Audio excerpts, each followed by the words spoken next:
जो बाबा विश्वनाथ के द्वार आता है, आध्यात्म का आत्म सुख पाता है। माँ गंगा की आरती को जिसने भी देखा, उसके दिल में सिर्फ बनारस बस जाता है।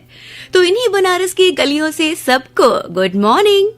आज है 6 जनवरी 2023, दिन है शुक्रवार और स्टूडियो की घड़ी में सुबह की 7:01 और 16 सेकेंड हुए हैं। एक बार फिर से सुबह की एक्सप्रेस के साथ आ गई हूँ मैं, आपकी रेडियो दोस्त ललिता, लेकर के आप सभी का फेवरेट नंबर 1 मॉर्निंग शो, जिसका नाम है गुड मॉर्निंग बनारस।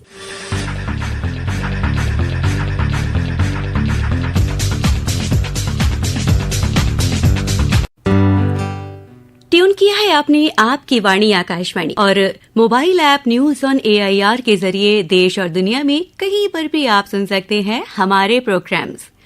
आज हम बात कर रहे हैं हमारे शहर बनारस के बारे में। बनारस नगरी, ये नाम सुनते ही ना मन में जैसे अलग ही आस्था आ जाती है। ये पावन नगरी कितनी पुरानी और धार्मिक है, जिसकी कल्पना शायद हम सब नहीं कर सकते। इसकी व्याख्या पुराणों में मिलती है। पहले काशी, फिर बनारस और फिर वाराणसी, और भी कई नामों से जाना जाता है इस शहर को। ऐसा माना जाता है कि ये नगरी शिव जी के त्रिशूल पर टिकी है। माँ गंगा का पावन मोक्षदायिनी जल और शांत आनंदमयी घाटों का अनुभव कितना मनमोहक है, ये शायद हम सभी जानते। बनारस शहर की तो बात ही निराली है, जो इसे दूसरे शहरों से अलग बनाती है। यहाँ की वर्ल्ड फेमस बनारसी साड़ियाँ, यहाँ का फेमस पान, जिस पर कई सारे फिल्मकारों ने कई तरह के फिल्मी गीत भी बनाए, विरासतों का शहर और 4 विश्वविद्यालय, और भी बहुत कुछ जो बनारस को खास बनाता है। अपने इस प्रोग्राम में आज हम बात कर रहे हैं हमारे शहर बनारस की। बनारस विश्व की प्राचीन नगरी में से एक है और प्राचीन काल में इसे काशी नाम से पुकारा जाता था। काशी को कई बार काशिका भी कहा गया। आपको बता दें कि काशिका का मतलब चमकता हुआ। ये माना गया कि शिव की नगरी होने के कारण ये हमेशा चमकती रहती है, जिसे कशाते कहा गया, यानी कि सिटी ऑफ लाइट। शायद इसीलिए इसका नाम काशी पड़ा। काशी शब्द का अर्थ है उज्जवल या दैदीप्यमान। कई बार ये सवाल उठता है कि जब वाराणसी का लोकप्रिय नाम बनारस है, तो इसका आधिकारिक नाम वाराणसी क्यों पड़ा? तो आइए आपको अब ये बताते हैं काशी से इसका क्या रिश्ता है। तो ये भी एक बड़ी बात थी कि दुनिया भर में इस शहर को बनारस के नाम से जानते हैं। तो आधिकारिक तौर पर इस नाम पर यहाँ ना तो कोई स्टेशन है और ना ही कोई चीज। हाँ, बस ले देकर विश्वविद्यालय के नाम पर बनारस हिंदू विश्वविद्यालय जरूर है, पर हाल ही में मंडवाडी स्टेशन के नाम पर, जो कि बनारस में स्थित है, उसका नाम अब बनारस कर दिया गया है।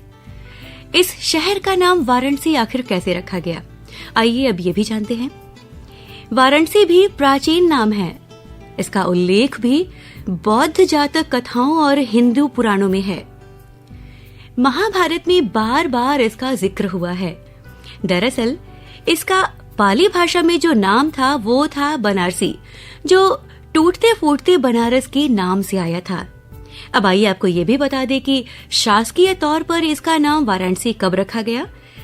तो वाराणसी नाम का उल्लेख मत्स्य पुराण, शिव पुराण में भी मिलता है, लेकिन लोकोच्चारण में ये बनारस नाम से ज्यादा प्रचलित था, जिसे ब्रिटिश काल में बेनारस कहा जाने लगा।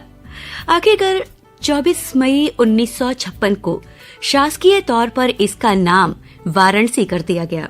असल में जब इस शहर का नाम 24 मई 1956 को बदला गया, तो उसमें मुख्य भूमिका संपूर्णानंद ने की थी। तब वो उत्तर प्रदेश के मुख्यमंत्री बन चुके थे। उनका खुद का रिश्ता बनारस से था। वो संस्कृत के बड़े विद्वान भी थे और उन्होंने ही बनारस की जगह ज्यादा संस्कृत निष्ठ नाम वाराणसी का चयन किया। तो बहुत महत्व है हमारे काशी का। कभी आइए तो आप समझ पाएंगे। कदम तो रखो काशी में।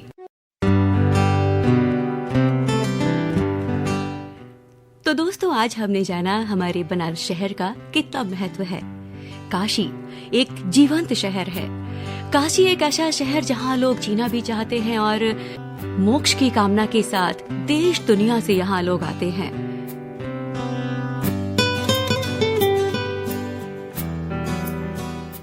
सुन रहे हैं आप आपकी वाणी आकाशवाणी और यहाँ से इस वक्त प्रोग्राम आप सुन रहे हैं गुड मॉर्निंग बनारस, मेरे यानी कि ललिता के साथ।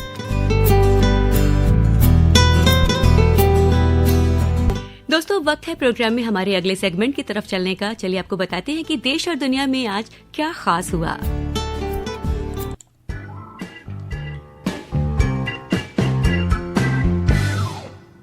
आज है 6 जनवरी।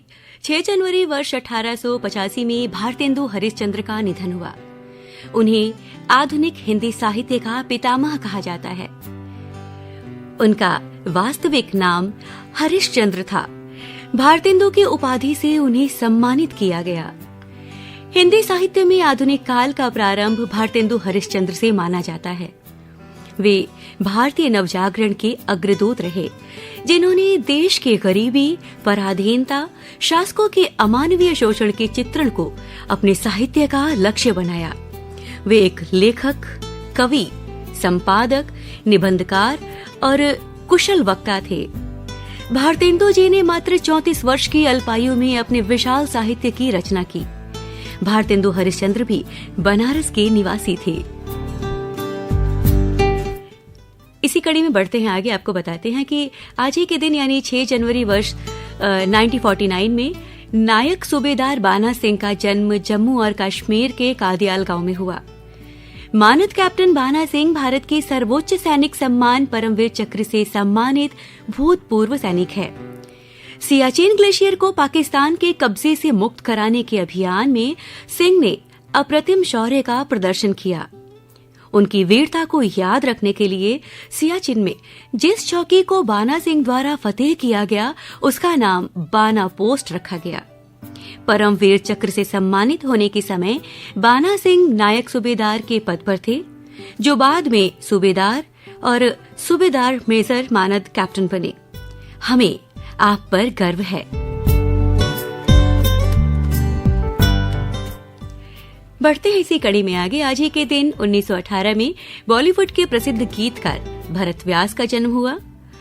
6 जनवरी 1928 को भारतीय नाटककार और रंगमंच कर्मी विजय तेंदुलकर का जन्म हुआ।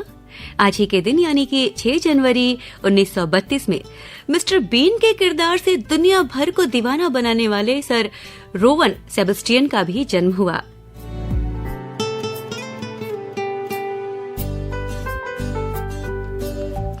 आप सभी जानते हैं कपिल देव को। देश के सर्वश्रेष्ठ क्रिकेट ऑलराउंडर में शुमार कपिल देव निखंज का जन्म भी आज ही के दिन हरियाणा में यानी कि 6 जनवरी 1959 में हुआ। वास्तव में भारत में क्रिकेट को लोकप्रिय बनाने में कपिल देव का काफी योगदान रहा। उनकी कप्तानी में असाधारण से लग रही भारतीय टीम ने विश्व के तत्कालीन सबसे ताकतवर टीम वेस्ट इंडीज को हराकर वर्ल्ड कप 1983 जीता। इस जीत ने कपिल देव को रातों रात हीरो बना दिया। क्रिकेट वर्ल्ड कप 1983 के दौरान जिम्बाब्वे के खिलाफ उनके द्वारा खेली गई 175 रन की पारी उस वक्त वर्ल्ड कप रिकॉर्ड बना।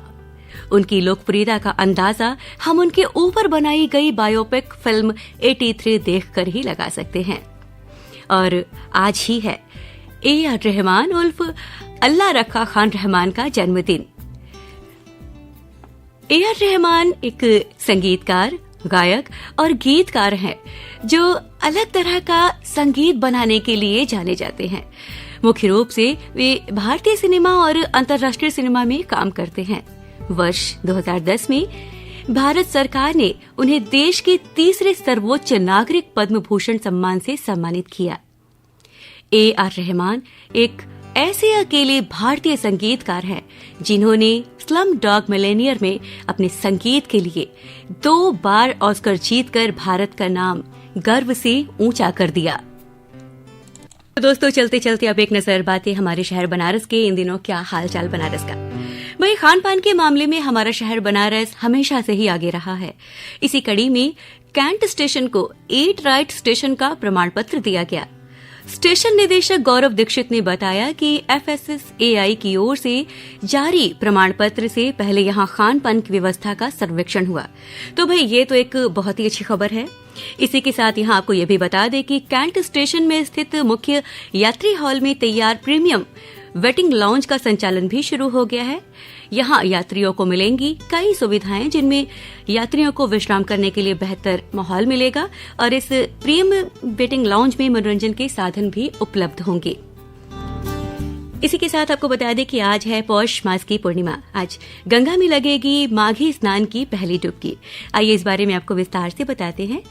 सनातन धर्म में माघ, कार्तिक और वैशाख स्नान दान की दृष्टि से महत्वपूर्ण माने जाते हैं। इसे माघी स्नान का विशेष महत्व भी माना जाता है। इसका आरंभ पौष पूर्णिमा से ही हो जाता है। इस बार पौष पूर्णिमा आज यानी 6 जनवरी को है।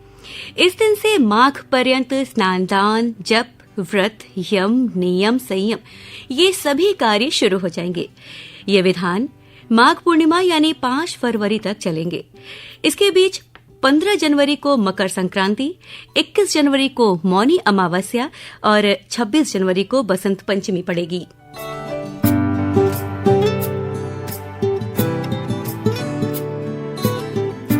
नया साल नई खुशियों के साथ जोरदार ठंड भी लेके आया है।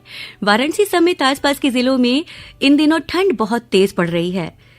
दिन चढ़ते ही भगवान सूर्य के दर्शन तो हो ही नहीं रहे हैं और पहाड़ों पर हो रही बर्फबारी की वजह से वाराणसी समेत आसपास के जिलों में ठंड के तेवर तल्ख होते जा रहे हैं।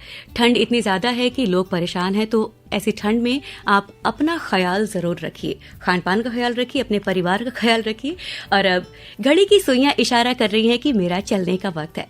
कहते हैं कि दुनिया उम्मीद पर कायम है, तो उम्मीद से बंधा एक जिद्दी परिंदा है इंसान, जो घायल भी उम्मीदों पर है और जिंदा भी उम्मीदों पर ही है। तो अभी के लिए बाय बाय। वापस मिलूंगी आपसे सुबह 8:45 पर मधुरिमा के साथ। तब तक के लिए बाय बाय।